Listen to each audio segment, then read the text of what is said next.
Hey there, this is Michelle and welcome back to the Canadian History, a Chronology channel.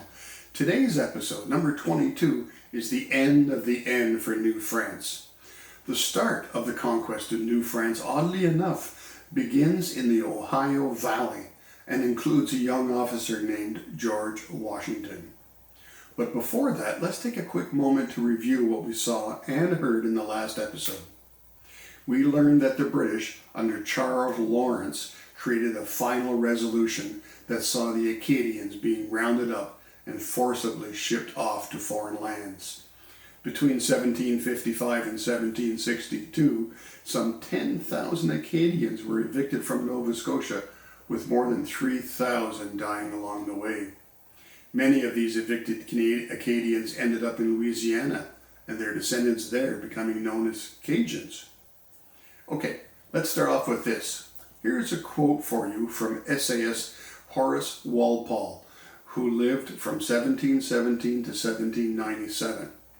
Horace wrote, quote, "A volley fired by a young Virginian in the backwoods of America set the world on fire." End quote. It all started in the Ohio Valley, west of the Appalachian Mountains. The Ohio River was much like the Mississippi River in that it was a strategic highway, a highway that the British American colonists wanted. To block the British Americans, the governor of New France sent a military expedition to build an outpost called Fort Duquesne. The governor of Virginia heard about this and he sent a young officer named George Washington to deliver a letter ordering the French to leave. The French were not impressed by the young Washington and his letter and laughed him off. Washington left but returned the next year with 150 armed men and attacked the Canadian patrol, killing 10.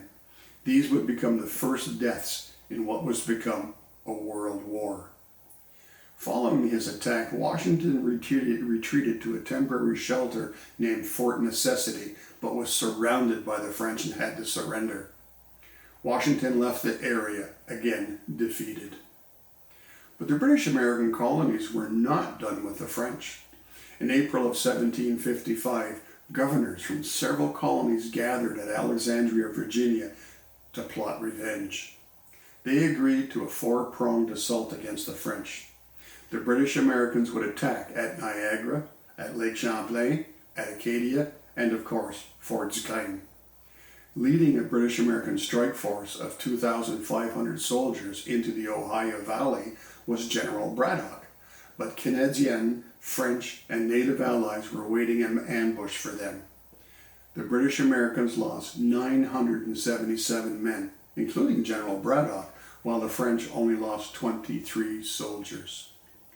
Things were not going so well for the British Americans, so they canceled their plans on attacking Niagara. Of the four planned attacks, only one succeeded, the attack on Fort Beauséjour on the Acadian frontier. We saw in the last episode that the fall of Fort Beauséjour in 1755 opened the door for the deportation of the Acadians. Now, in a game of numbers, the French were outnumbered 20-1. The entire population of Canada at the time was about 60,000 compared to the 1.2 million people in the 13 colonies of British Americans. But these numbers don't show everything.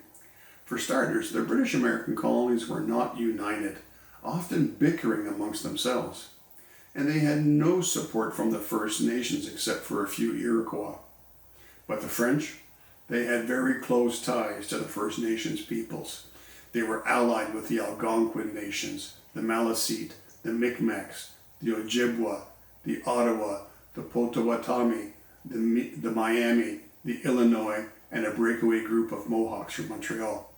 Almost all First Nations in the Northeast sided with the French. At this time, the Canadian-born governor of New France, Pierre de Vaudreuil, was a great supporter of the lightning-quick style of raids by the First Nations peoples. Striking hard and fast, they melted back into the woods. This clashed with the old style of military conflict supported by his military commander, General Louis-Joseph de Montcalm. Montcalm was more cautious and conventional in his approach to fighting. War between France and England was officially declared in 1756, and early on the French did very well. They struck just outside of Boston and came within 50 miles of Philadelphia. At the time, Philadelphia was the largest English-speaking city in the world after London. Panic spread among the English.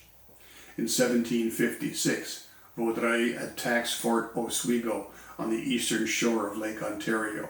Montcalm finishes it off by capturing the fort, thereby wresting the Great Lakes away from the British. In 1757, Montcalm captures Fort William Henry in Upper New York. Then in 1758, at the French outpost of Fort Carillon, Montcalm turns back a massive attack by the British. By doing so, Montcalm prevented a full-scale invasion of Canada. But not everything was roses for the French. As the British advanced, French forts and outposts began to fall. French forces pulled out of Fort Duquesne, blowing it up on their way out. The British take the site over and build Fort Pitt, later renamed to Pittsburgh. Then, in June of 1758, a fleet of British ships with 12,000 troops set sail from Halifax to Louisbourg. Louisbourg was sitting there with barely 4,000 men behind her walls. On day one of the attack, a young British officer named James Wolfe charged through the shelling and captured a key French position. This cleared the way for the British troops to land. Within 2 months, the French surrendered Louisbourg, and now the British were clear to advance on Quebec. Well, that's it for the short history of the conquest of New France, Part 1. In summary, we learned that the conquest of New France started with a small skirmish in the Ohio Valley where we meet George Washington as a young officer. In 1755, British American colonial governors meet to plot revenge, but only one attack went well, the capture of Fort Beauséjour in Acadia, opening the door for the deportation of the Acadians.